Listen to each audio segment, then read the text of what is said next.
Hello, crafting friends. I'm Dorene Decibus from It Begins with Ink and Paper, and welcome to the 12 days of Halloween. Today is day 4. I'm excited to share with you another little cute Halloween project using the Plain Ghost stamp set. It's a cling stamp set. I'm not going to open the box because it's empty because I've got every stamp mounted. I've been just furiously making Halloween projects and having a blast doing so. So just to review what we've done so far over the first 3 days. On the first day we made this cute fun fold. It was a double Z fold card and just full of pumpkins and bats and trick-or-treat wishes. On the second day, we made this really cute triangular treat box. It holds 3 peppermint patties, could hold a whole mess of Hershey Kisses or small candy bars, whatever you want to put in, but it's decorated with this really pretty striped paper and is easy to put together because you don't need any adhesive except the adhesive to hold the paper. So that was our day 2 project. And our day 3 project was this cute little Halloween card that surprises you with a boo on the inside. Very simple to make, quick and easy, letting the designer series paper take center stage. And today's project is another treat box. This treat box is cool in the sense that it closes by itself. You don't need anything to keep it closed. So because of that, when you open it, you can have a little surprise message on the inside like I do here with the boo. And as you can see, it holds 2 Kit Kat bars. So that's what we're going to make today. So let's get started. So I have here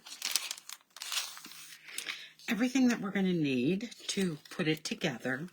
We're going to be scoring and cutting to get a pattern like this for our box that we're going to be making. So I kept an extra one in here because I made these quite a while ago and I did not want to forget how it was supposed to look when I'm done. But it also gives you a nice picture to look back at on what it is supposed to look like when you're all done with scoring and cutting. So let me just turn to my cheat sheet. So this measures 5 1/4 by 7 1/4. Remember, I will have all of the measurements, including the scoring measurements, in the comments after this has posted. So this is the 7 1/4 inch side. And I am going to score it. Let me just get my score tool. I am going to score it at 3/4 of an inch. And again, this is on the 7 1/4 inch side. We're going to be scoring on both sides. 3 1/4 inches, 4 inches, and 6 1/2 inches. Then I'm going to turn this to my 5 1/4 inch side, and I am going to score it again at 3/4 of an inch. Then I am going to score it at 3 3/4 of an inch, 3 3/4 of an inch, and then I'm going to score it at 4 1/2. There we go. It is all scored and ready to go. So the first thing that I'm going to do is I'm going to actually do my cutting before I do my scoring. I find it easier to cut when it's flat. But you'll notice I have one side that has 2 different sections that are scored and then another side that has 1 section that's scored. So I'm going to go on this bottom half here and I am going to be cutting up to the score line on these little tabs. And when I get to this one, I'm going to cut it off. Now, the thing you need to know about this, so when you go to do your cutting, is that when you cut the top section, you're cutting it on the same side that you cut this piece off. So now I'm going to go here, and I am going to cut these 2 sections off. So I'm just going to cut all the way down and then come right across here and cut. I prefer to do my cutting where there's the indentation of the score line. I find it just easier to be able to stay straight. Then I need to make tabs at these two ends. So I'm just going to cut in and then come over here and do the same thing and cut in.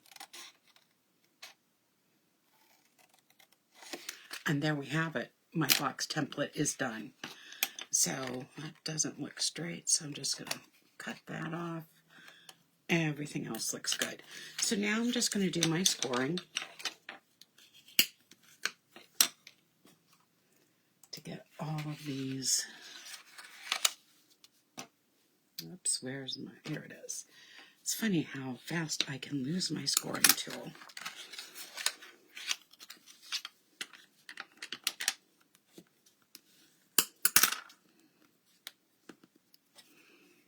You don't need to miter any of these edges, and you'll see what I mean when we go to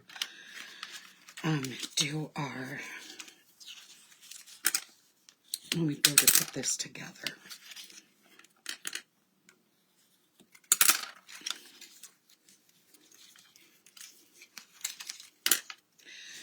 You do end up having more things to score when you cut it first. So that is a disadvantage, but I still like to do the cutting when it hasn't been scored. Okay, here's our box template.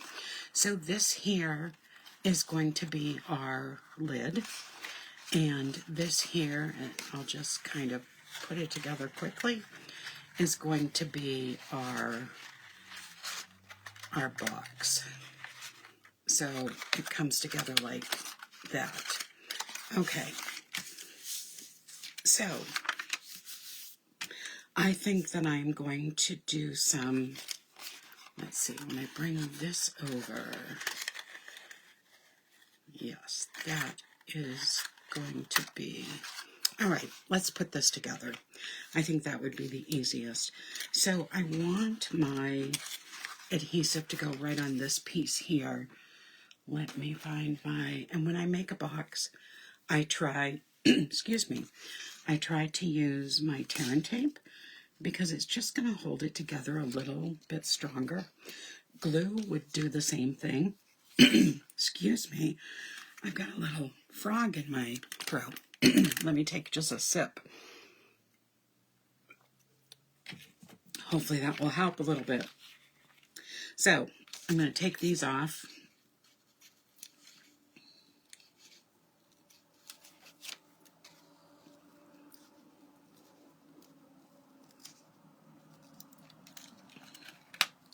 There we go.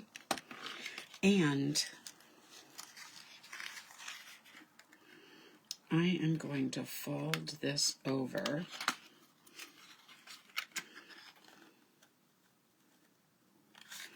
and line it up. And I did that wrong. Oh my goodness. It goes on the other side. Okay, let's try that again. It goes on this side. Okay, we'll have to put some more tape on. I knew I was going to do that wrong. That's probably why I subconsciously needed that other template in case I mess this up terribly.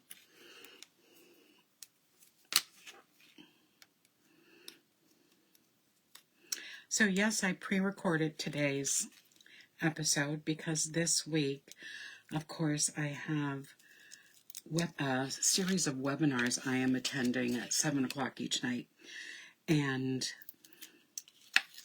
that is the main reason why I needed to pre-record it, and I'll be pre-recording tomorrow nights too. Okay, so there we go with the side done. And then I'm going to do the same thing on here on the bottom. I'm just going to put some tear and tape on the inside of this piece. And I think if I just put it right at the top, that will be enough to hold it together. Just trim that little extra off.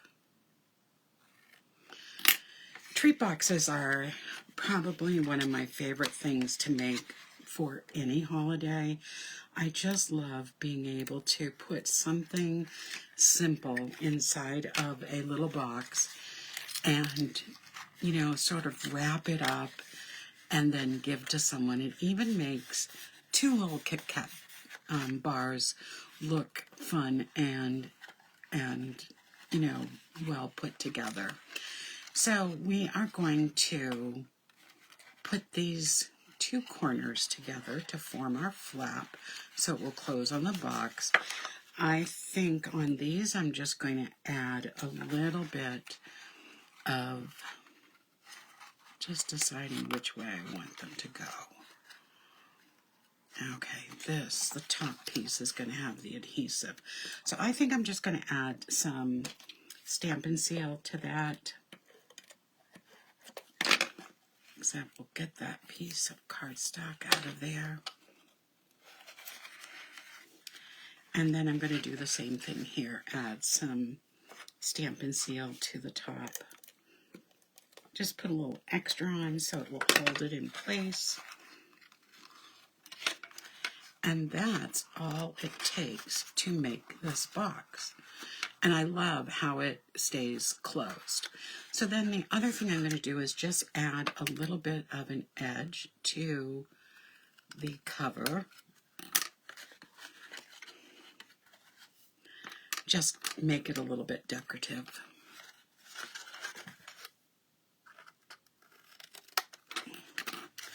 All right, now we can decorate this box and get it ready to fill with some treats. All right, so I've cut some designer series paper, and like I said, all of the dimensions will be in the comments, so we don't have to worry about that right now.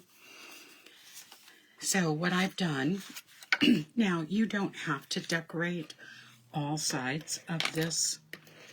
I like to have a finished product. So I like to have all sides decorated. You know, I know that it's probably just going to get ripped apart and the candy pulled out. And, you know, for the most part, that's probably what's going to happen. But I have to say, I've had students tell me in the past that they've kept everything I've made for them. And so if I'm going to do something, I want it to be finished. And I think just having a plain back and plain sides isn't good enough. So I'm putting a piece of paper on the front and the back. And then I have 2 longer pieces for the sides. These are just 1/2-inch pieces.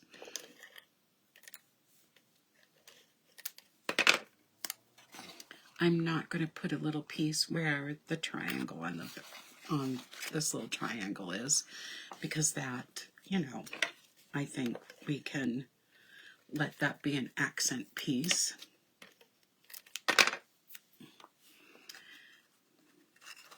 So there we have the sides, the front, and the back. And now we just need to do the top and the bottom and the front of the box.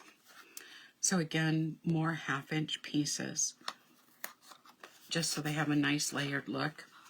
And then I can close this and I can add these 2 pieces.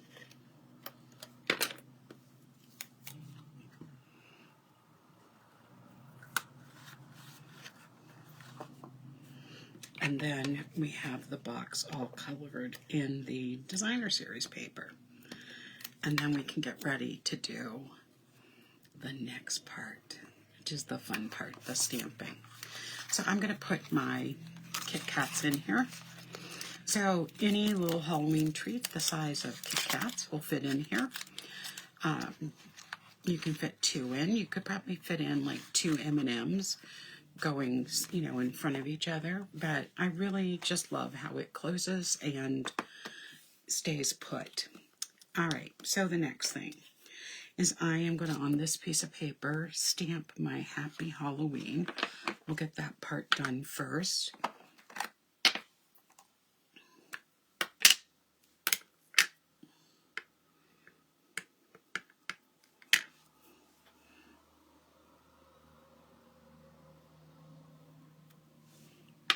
There we go.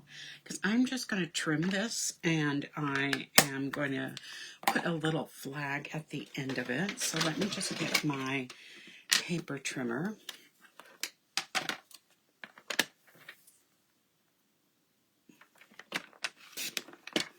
So trim that piece. And then to make a banner, all I do is I'm going to cut a little bit in. And then in the center, I'm going to snip in with my scissors. And then come from each side to get my banner.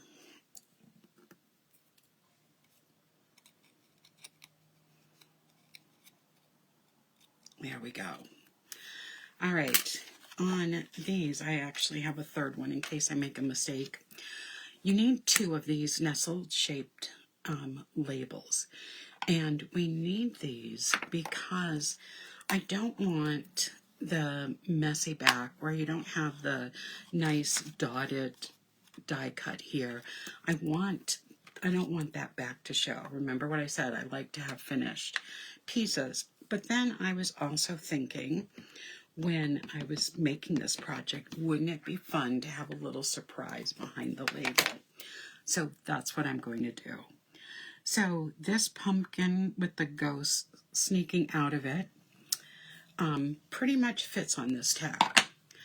And then on the back of the tag, and what I have to watch for, because I didn't watch for it when I was making this one, is that I want my images to be stamped up towards the top, not towards the bottom. I had spread them out a little too bit. So I'm going to put them back to back, but what I'm going to do here is stamp my boo a little higher. It was fine where it was, but I just want it a little higher. And then when I take my bats, just love these little bats, I can stamp this just a wee bit higher. All right, stamping is done. Let's do some coloring now. So I don't need to do anything on this side. So let's start with the light pumpkin. I'm going to color in where the exposed edges of the pumpkin would be.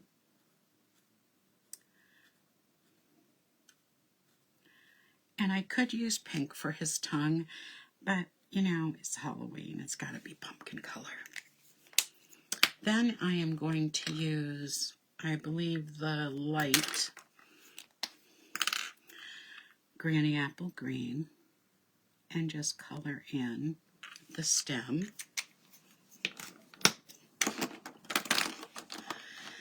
And then I am going to use my dark pumpkin pie to just color in those darker lines.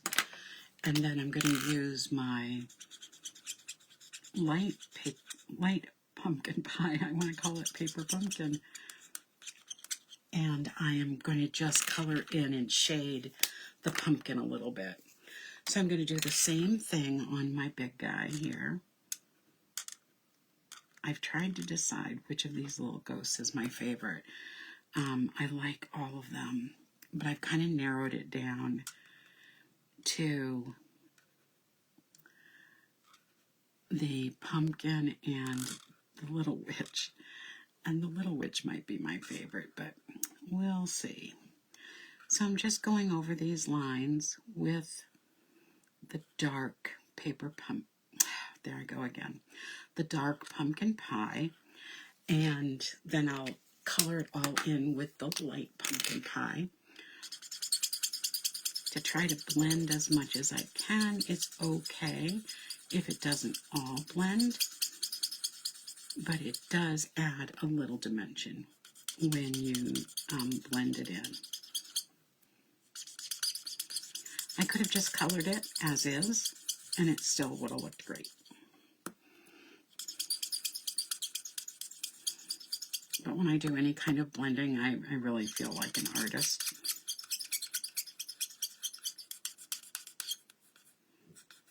I'm not blending with the wider tool, the wider end, the brush tip, because it's just such a small shape. Okay, so there's my image all colored in. What I need to be careful of is, and this is why I didn't want the back, because you'd see all of that. What I have to be careful of is I'm going to glue this upside down, because this is going to open like that. So I am going to put some adhesive back here and make sure it's upside down. And just bring these together. If you're worried about getting them perfectly together, you can always just use the liquid glue. Now, I believe I used, yes I did. So I am going to use dimensionals. I want this centered here. I'm only going to put them at the top though, so we'll only need about 3.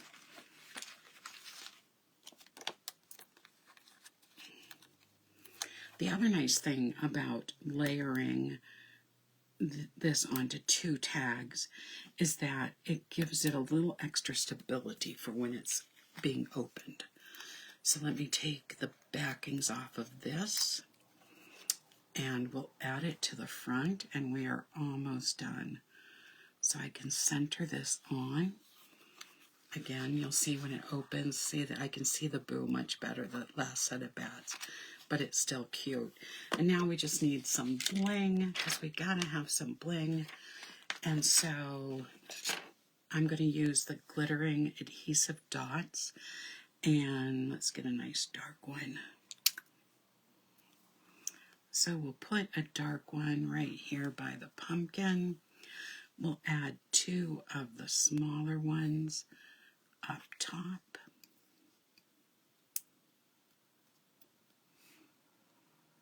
There we go. And now we'll just add our Happy Halloween.